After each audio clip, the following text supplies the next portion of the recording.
نے فرمایا فاتحہ ہر مرض کی شفا ہے۔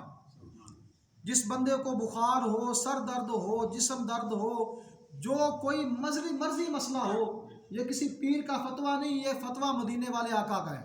حضور نے فرمایا جس کسی کو جو کوئی بھی مرض ہو وہ بسم اللہ الرحمن الرحیم پڑھ کر، سورہ فاتحہ پڑھ کر پھونک مار لے، اللہ رب العزت اپنے کرم کے ساتھ اس کو شفا عطا فرما دے گا۔ اب سورہ فاتحہ ترتیب کے لحاظ سے قرآن کی سب سے پہلی سورت ہے اور نازل ہونے کے اعتبار سے یہ 5ویں سورت ہے، اور اس کو فاتحہ اس لیے کہتے ہیں کہ قرآن مجید کا آغاز۔ بات سمجھ آ رہی نا؟ بات صرف آپ کو سمجھانا مقصد ہے، نہ کوئی تقریر جھاڑنا مقصد ہے، نہ کوئی مشہوری کروانا مقصد ہے۔ اللہ نے فرمایا یہ بے مثال کتاب ہے، اس کا آغاز سورہ فاتحہ سے ہو رہا ہے، اور سورہ فاتحہ جب ترتیب دیکھیں قرآن کریم کی تو پہلی ہے، لیکن جو اللہ نے نزول فرمایا تھا سب سے پہلے قرآن کی کون سی آیت نازل ہوئی تھی؟ لوگ جانتے ہیں، اقرأ بسم ربک الذی خلق، سب سے پہلی آیت یہ نازل ہوئی تھی۔ نزول کے اعتبار سے چوتھی صورت ہے سورہ فاتحہ، اور ترتیب کے لحاظ سے پہلی صورت ہے، اور سورہ فاتحہ یہ 7 آیات پر مشتمل ہے۔ اللہ رب العزت نے فرمایا کہ میں نماز کو اپنے اور اپنے بندے کے درمیان تقسیم کر دیا، میں نے نماز کو اپنے اور اپنے بندے کے درمیان تقسیم کر دیا۔ کیسے؟ مالک کائنات نے فرمایا کہ جب بندہ پڑھتا ہے، مسجد میں آتا ہے، اور سورہ فاتحہ کی یہ شان ہے، نماز کی ہر صورت میں پڑھی جاتی ہے، ہر رکعت میں پڑھی جاتی ہے، ہر رکعت میں سورہ فاتحہ، اور اس کو واجب قرار دیا گیا ہے، اس کے بغیر نماز مکمل نہیں ہو سکتی۔ جب بندہ آتا ہے تو بندہ آ کر پڑھتا ہے الحمدللہ رب العالمین، اللہ کی طرف سے آواز آتی ہے کہ میرے بندے نے میری حمد کو بیان کیا ہے۔ یعنی نماز میں بندہ اللہ کے قریب اس قدر ہو جاتا ہے، جب بندہ پڑھتا ہے الحمدللہ رب العالمین، اللہ فرماتا ہے میرے بندے نے میری تعریف کی ہے۔ جب بندہ پڑھتا ہے الرحمن الرحیم تو اللہ کی طرف سے ندا آتی ہے کہ میرے بندے نے میری ثنا کی ہے، تعریف کی ہے۔ اور جب بندہ پڑھتا ہے مالک یوم الدین تو اللہ تعالیٰ کی طرف سے آواز آتی ہے میرے بندے نے میری عظمت کو بیان کیا، میری جلالت کو بیان کیا، اور میرے بندے نے اپنے آپ کو میرے سپرد کر دیا۔ جب بندہ اللہ کے سپرد ہو جاتا ہے تو پھر اس بندے کی دونوں جہانوں میں واہ واہ ہو جاتی ہے۔ اور جب بندہ پڑھتا ہے ایاک نعبد و ایاک نستعین تو اللہ تعالیٰ کی طرف سے آواز آتی ہے کہ میرے بندے نے مجھے پکارا ہے۔ ایاک نعبد و ایاک نستعین، اس کا ترجمہ کیا ہے؟ یا اللہ ہم تیری عبادت کرتے ہیں اور تجھ سے ہی مدد مانگتے ہیں۔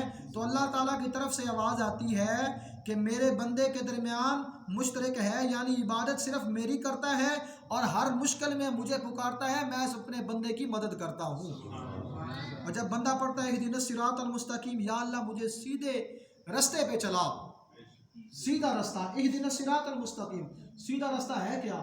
اللہ نے فرمایا، آگے اللہ خود فرما رہا ہے صراط الذین انعمت علیہم، فرمایا ایمان والو سیدھا رستہ وہ ہے، وہ ان لوگوں کا رستہ ہے، سیدھا رستہ جن لوگوں پر میں نے اپنا انعام فرمایا۔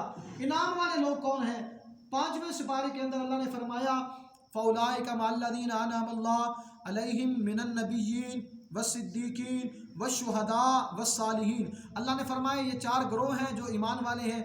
پہلے نمبر پہ اللہ نے فرمایا نبیین، ہمارا سارے نبیوں پر ایمان ہے، سارے نبی انعام والے ہیں۔ وَالصِّدِّيقِينَ، اللہ نے فرمایا جتنے بھی سچے لوگ ہیں وہ سارے انعام والے لوگ ہیں۔ ہم الحمدللہ سارے صحابہ کو مانتے ہیں، اہل بیت ساری کو مانتے ہیں، اہل بیت کو بھی سلام کرتے ہیں، صحابہ کو بھی سلام کرتے ہیں۔ آگے کیا ہے؟ آگے اللہ رب العزت نے فرمایا والشہداء، جو شہید ہوئے اسلام کے اندر، اسلام کے راہ میں، اللہ کی راہ میں، جنہوں نے اپنی جانوں کو قربان کیا، وہ سارے انعام والے ہیں، اور ہم اہل سنت سب کو مانتے ہیں۔ اور شہید کی شان کیا ہے؟ اللہ نے فرمایا کہ جو میرے رستے میں شہید ہوتا ہے، جان دے دیتا ہے، اے دنیا والوں وہ مرا نہیں، وہ زندہ ہے۔ فرمایا بلکہ وہ زندہ، اس کی زندگی کیسی ہے؟ اللہ نے فرمایا بل احیاء، وہ میرے پاس زندہ ہے، میں ان کو اپنی شان کے لائق رزق بھی عطا فرما دیتا ہوں۔ چوتھا گروہ ہے والصالحین، جو اللہ تعالیٰ کے نیک بندے ہیں۔ الحمدللہ ہم چاروں گروہوں کو مانتے ہیں، نیک بندوں کو بھی مانتے ہیں، شہداء کو بھی مانتے ہیں، حضور کے صحابہ کو بھی مانتے ہیں، سارے نبیوں کو مانتے ہیں، سارے فرشتوں کو مانتے ہیں، اور ہمارا یہ ایمان ہے کہ آمنت باللہ و ملائکتہ و کتبہ و رسلہ والیوم الآخر، ہم آخرت کے دن پر بھی ایمان رکھتے ہیں، اللہ کی کتابوں پر بھی ایمان رکھتے ہیں، اللہ کے فرشتوں پر بھی ایمان رکھتے ہیں، اللہ کے سارے نبیوں پر بھی ایمان رکھتے ہیں۔ اللہ رب العزت نے فرمایا جب یہ بندہ سارا کچھ پڑھتا ہے تو اللہ تعالیٰ کی طرف سے یہ آواز آتی ہے، اور جب بندہ دعا کرتا ہے تو اللہ رب العزت دعا کو قبول کرتا ہے۔ سورہ فاتحہ اس کو سورہ دعا بھی کہا جاتا ہے، اس کو سورہ مسئلہ بھی کہا جاتا ہے، اس کو سورہ شفا بھی کہا جاتا ہے، جیسے کہ حضور کا فرمان علی شان آپ نے سنا۔ اور سورہ فاتحہ ہمارے عرف میں اس کو فاتحہ اس لیے کہتے ہیں کہ عموماً لوگ جب دعا کرتے ہیں مرحومین کے لیے تو کہتے ہیں فاتحہ پڑھو، اس لیے اس کو فاتحہ کہتے ہیں، اس کی بڑی شان ہے، اس کا بڑا مقام ہے، نماز کے اندر یہ ضروری ہے، واجب ہے، اس کو ہر رکعت کے اندر اس کو پڑھا جاتا ہے۔ اور حضور نے فرمایا، یہ میں خلاصہ عرض کر رہا ہوں، حضور نے فرمایا فاتحہ ہر مرض کی شفا ہے، جس بندے کو جو کوئی مرض ہو وہ پڑھ کر پھونک مارے اللہ شفا دے دے گا۔ قرآن کریم ایسی کتاب ہے جس کے اندر اللہ رب العزت نے ہر چیز کو بیان فرمایا، ہر چیز کو بیان فرمایا، چھوٹی سے چھوٹی مثال بھی اللہ نے اس کے اندر دی ہے۔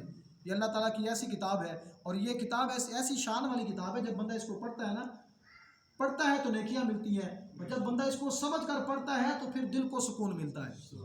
ایسی کتاب ہے، کوشش کریں قرآن کریم جب پڑھیں تو پڑھنے کے ساتھ کوئی ترجمے والا قرآن پاک اگر ہو سکے تو ترجمہ تھوڑا سا پڑھیں، تفسیر پڑھیں۔ جب ہم یہ پڑھیں گے تو انشاءاللہ تعالی اللہ تعالیٰ کی مزید رحمتیں برکتیں ہمارے اوپر نازل ہوں گی۔ بارگاہ رب العزت میں دعا ہے کہ اللہ کریم ہم تمام کی حاضری کو قبول و منظور فرمائے۔